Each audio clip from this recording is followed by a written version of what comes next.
Welcome back, guys. I'm back once again tonight. I'm very honoured to have a really great comic on. Not saying that the rest aren't great, but this guy is one of the hardest working comics in Melbourne. Gavin, Mad Dog Sempel. How you going, brother? Good man, you? I'm really good. Now you're a 23-year-old Durrell fella. That's it.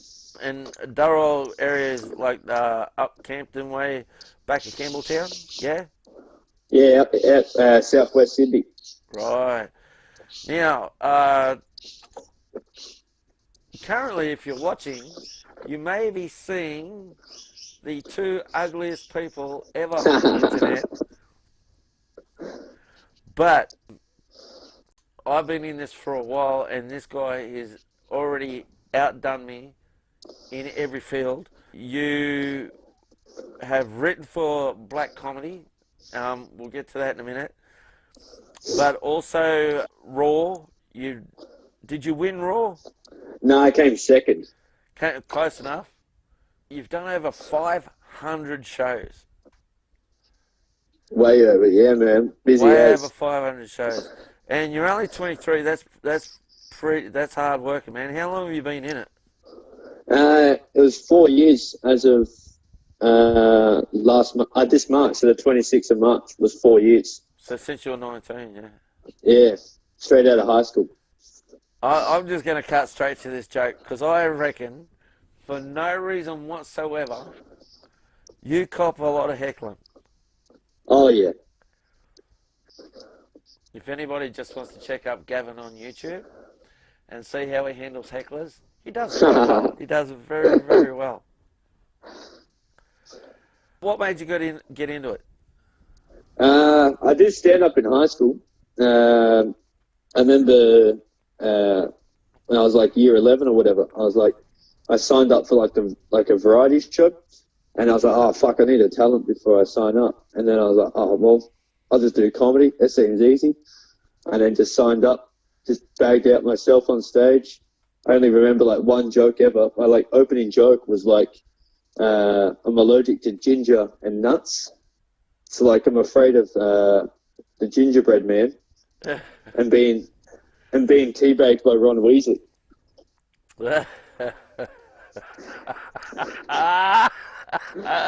And I, And then after that, I just went into comedy straight after high school. Just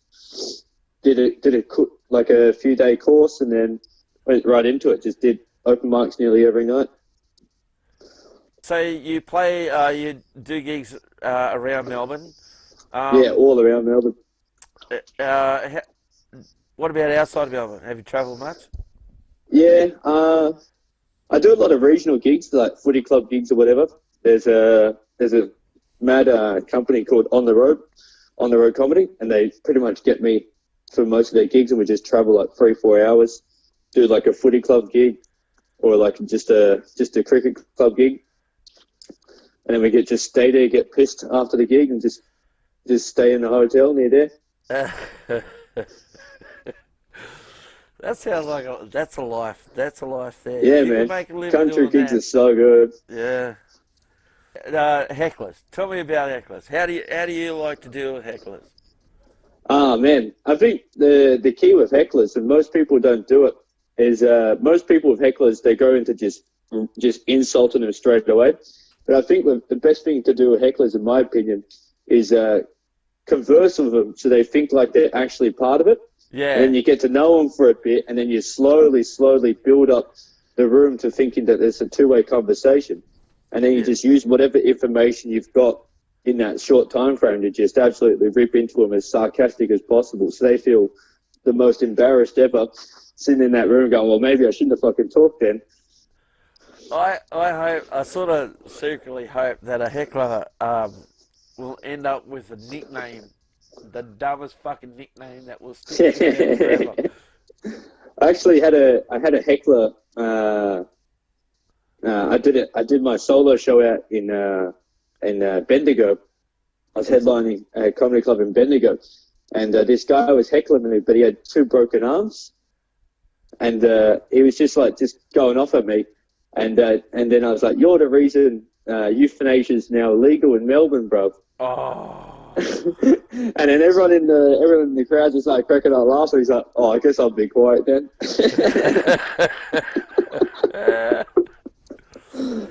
Now, well over 500 shows. I reckon you're getting close to 750 myself. Um, what's the weirdest room? The weirdest gig I've ever done. I did this gig for an informal presentation for like a cricket club, and so like someone who I went to school with, he's like the club manager, and he's like, "Hey, we've got this presentation. It's like a 10-year anniversary since all of our clubs won the premiership in each division." Yeah, And he's like, "You want to?" He's like, "Come MC it. I'll pay you $400 if you MC." I was like, "Yeah, I can do that." And then I rocked out. He's like, "Do you want to do some comedy?" I was like, "Yeah, I'll do some comedy." And then nobody knew I was meant to do comedy there. yeah. They just thought I was the MC. So I get up and he's like, "We got an MC. He's going to do 20 minutes of comedy. Then we'll have a break, and then we'll do the presentation." I said, "Oh, that wasn't in the agreement." And then I got up and I did stand up, and none of them were looking at me. Only like one or two people were just silenced the whole time. And then the funny thing was, I messaged him before the gig. I said, "I've got this killer new bit about the bushfires. Do you reckon I can do it?" And he's like, "What's the bit?" And then I sent him an audio clip of the bit. He's like, "Yeah, yeah, do it on stage." And then I opened with it and got absolute silence because it was like 2 weeks after the bushfires finished in Bunya. And I got up and did this joke about the bushfires and how my dad wanted to fight the fires and a bit that normally goes well. And someone goes, "Bushfires aren't funny, you fucking dog," from the back of the room. And I was like, "Oh no!" And then someone yelled out, "Is this cunt meant to be funny or what?" And I was like, "Oh, this is great. This is so bad." And then I just like kept ignoring it and just kept doing the gig and the gig and the gig. And then eventually someone's like, "Just get this cunt off the fucking stage." And I was like, "Yeah, fuck off, mate. Come see me at a real show, you mutt." To the dude. And he's like, "What'd you say?" I said, "Oh, I'm done. I'm done." Just quickly got out of it. Just got off the stage and I said to the guy who booked me, I said, "Man, I'm not MCing. I'll just take a pay cut if I have to, but I'm leaving." Called my dad. I was like, "Hey, Dad, I need you to come pick me up." He's like, "Why?" I said, "Oh, I kind of took things too far on stage, and a few blokes want to flog me." Oh well, you get that. Yeah. Well, they had no idea that I was performing, and I just got up and I'm just like, these bushfires, and they're like, "You motherfucker, you can't just walk." They just thought that some random dude walked in and just started making fun of the bushfires. And I was like, "Oh god." Maybe if you wear a T-shirt with your own face on it, Yeah. the comedian, the talent. Yeah. Yeah, this was like well before Australia's Got Talent, so they didn't know who I was. Hey, before I get to that, I haven't mentioned it yet. Who's your favourite comedian?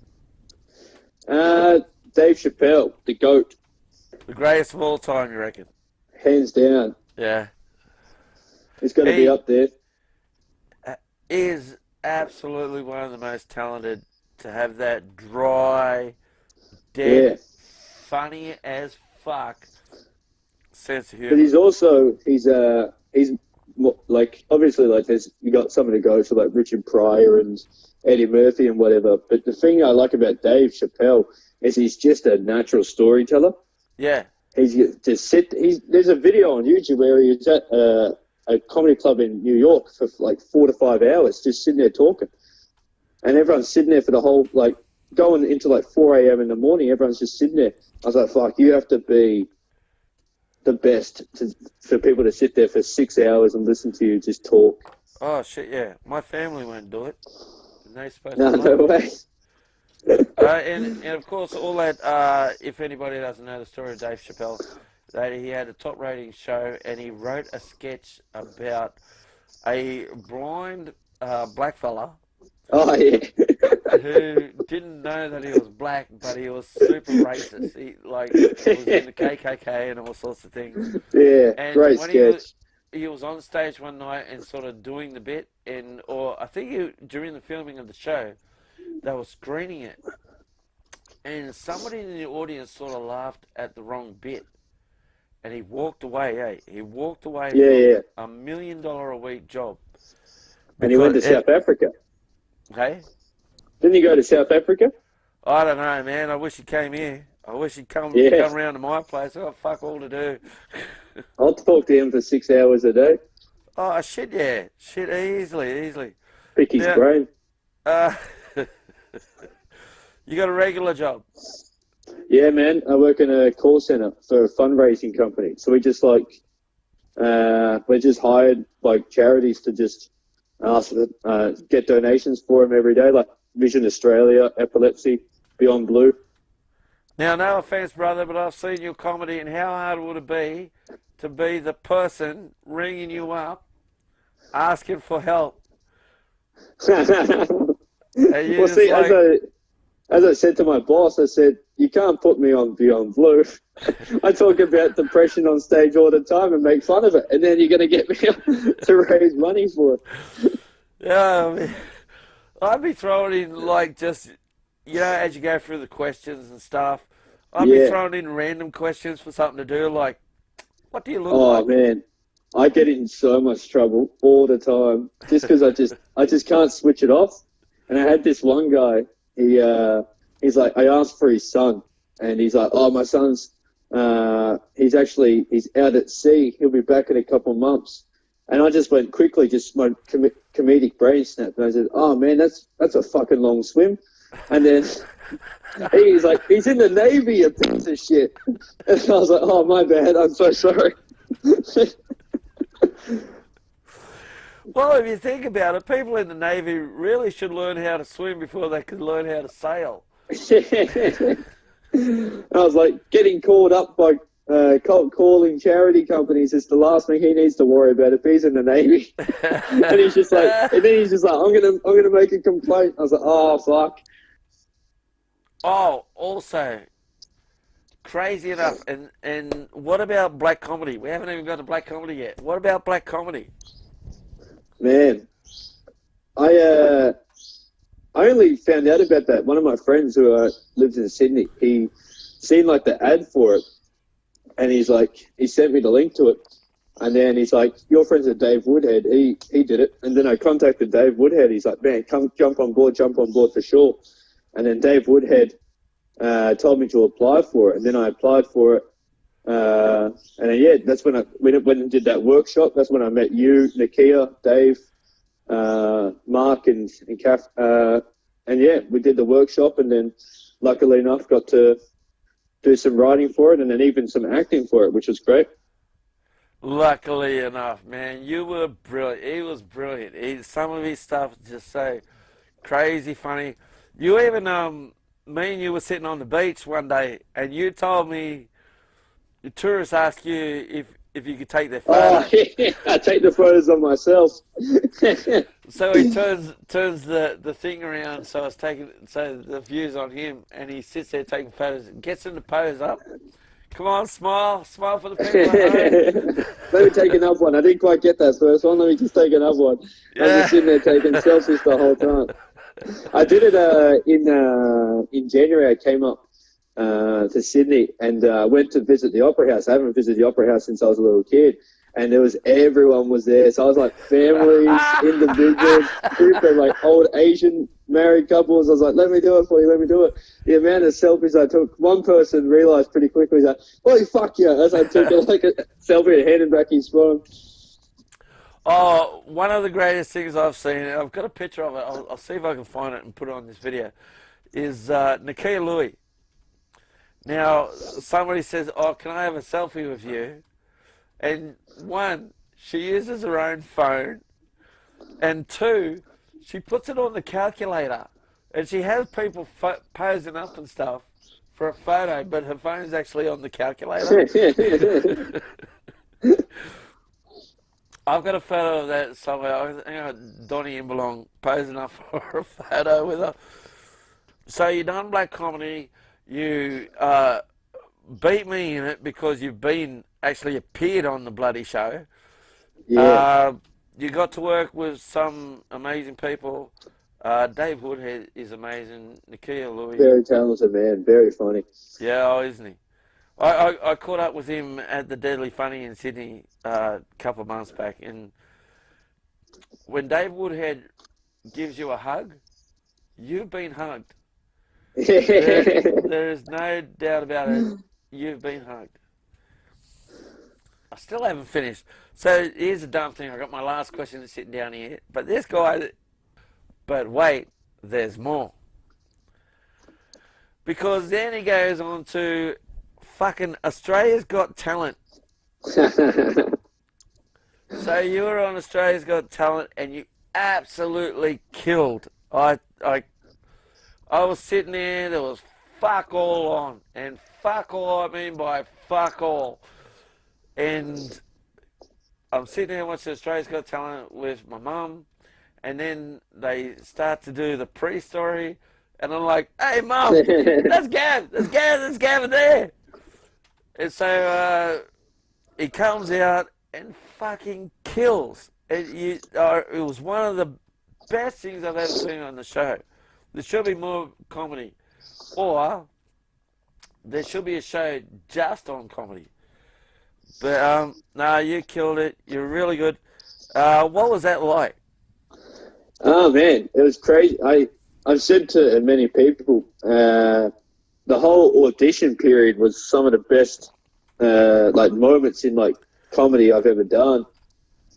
Just getting up there because it's like so raw. Like, and the funny thing is, in the video audition, when I walk out onto the stage, there's like two like young girls who just like cringe their face as soon as they see me walk out. They're like, "What the fuck is this little cancer patient looking dude walking out onto this stage?" And then I get up there, and it's just even the judges are just like, "Who is this guy?" And I just absolutely fucking floored it with my jokes.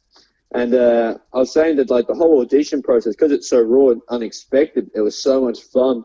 But then like the semi-final was so heavily scripted Yeah.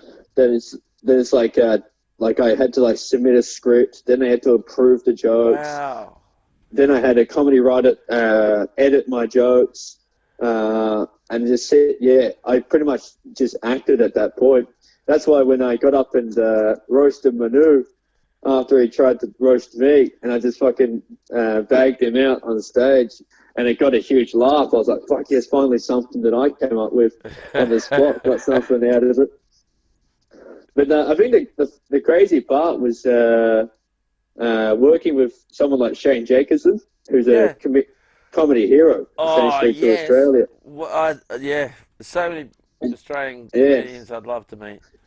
and he was so good. Like I remember after the semi final and got eliminated, he walked up to me and we had a chat for like 25 minutes, just sitting there on the stage, just chatting away. He's like giving me advice or whatever, and then he gave me his agent's number, and then he's like, if you got any questions or whatever, just send me a message.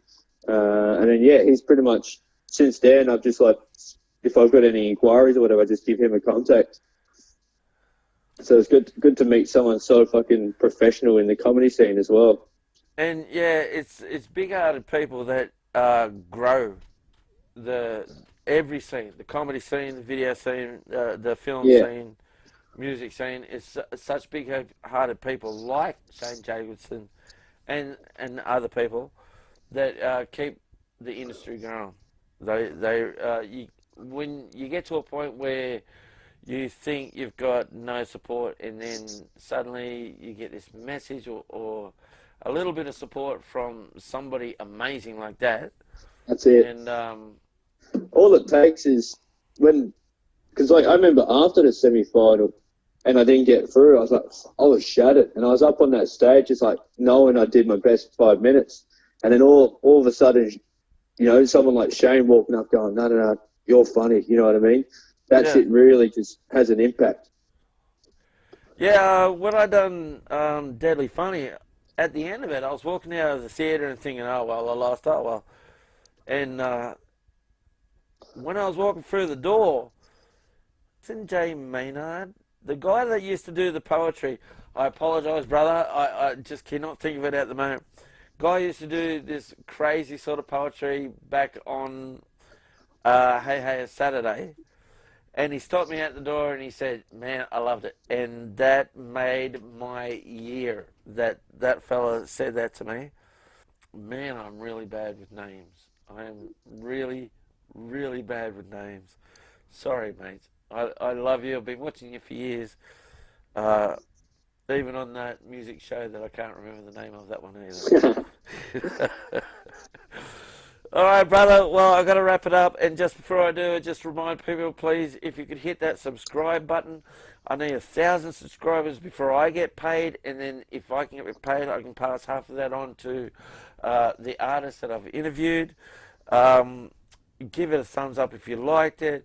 If you didn't like it, keep it to yourself. Please leave a comment. Thank you so much, Gavin. Mad Dog Sempel. Check him out on YouTube. Check him out. Australia's Got Talent on YouTube doing the battle royale Oh yeah, very funny. I got to at just roast someone for 4 minutes. what is it called? Death or Glory. Yeah, yeah. So I versed. Yeah, so it's under Death or Glory's YouTube page. I did it. I captained the roast battle. Yes, I see one where I think you actually beat Yeah, yeah. So it's Geordie Geordie and Mitchell. I, Yeah, and I interviewed Geordie the other day. Great fella. Yes, thank you, mate. Check all that Gavin's stuff out. Wait, there's more. Because Gavin, you've actually got a podcast going now. sure do. It's called The Skitty. The Skinny. It's pretty much started as a self-isolation podcast because we're Yep. all in lockdown. And yeah, it's just me, whatever I want that like to talk about. The latest episode is talking about how I began comedy. It's like a 40-minute episode on how the whole journey up until this point. Gonna obviously a new episode's coming out on Monday where I'll just talk about Australia's Got Talent and black comedy as well, and working with like some greats of Australian TV and how I interpreted both those TV shows. But yeah, it's a bit of comedy, bit of facts, and yeah, every I Monday. uh, I saw one of your videos the other night where you're doing stand up in front of all your toys. Oh yeah, my sister's toys. Yeah. He says it's his sister's toys, but we know. We know. Anyway, guys, just before I ask you the last question, I always give you guys the last word. Stay safe, share your blessings. Gavin Sample, thank you so much. Mate, what is your favourite joke ever of all time? Favorite joke of all time. Whether you said it or you heard it from someone else. My favorite joke of all time would have to be war. Well, see, the only one that comes to my mind is something that resonates with me because I'm on the autistic spectrum, and there's a comedian, Sam Campbell in Sydney. He has a joke. He's like, sometimes I think I have autism, and he's like, what would I know? I'm too busy reading the train timetable. And he's like, some people can connect with other people. And then he's like, the Illawarra line connects to the Parramatta line. I wish I could connect to somebody on a social status. It's one of the greatest jokes. I remember hearing it when I first started comedy, and I could not stop laughing. I went home and told my brother who's on the spectrum. He laughed for ages. And yeah, it's one of the funniest jokes. But yeah, that's the first thing that comes to mind. I love it. Thank you so much, Gavin Sample. Thanks for having me, Dave. You're a dead set legend. We have to talk more often. I'll talk to you soon, brother. Yeah, too, man. Next time I'm up in Sydney, we'll come have a bev. I'm not in Sydney. I'm You know way what? up. No, I'm in a tiny little country town up north of Sydney. Fuck. Well, next time we'll plan something. Anyway, brother, thank you so much. I'll talk to you soon. You're amazing. Too Thank you, easy, man. man. Take it easy, mate.